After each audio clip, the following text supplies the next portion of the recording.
Today conference organized under the auspices of the Ministry for Climate and Environment is related to basic problems of our civilization, how to make the best use of nature and at the same time not making any harm to our environment.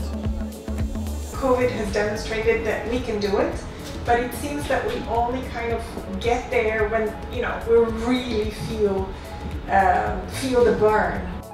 Credible mobilization, not only in Europe but worldwide, of innovation to produce not only the vaccines but also treatments from COVID demonstrated one important aspect, that it is by openness that we can find the best solutions. And I'm coming back to the issue, it's not only the openness in particular sectors, it's also the openness of findings between sectors. On my panel, I present a lecture about therapeutic value of medicinal fungi from Białowieża forest.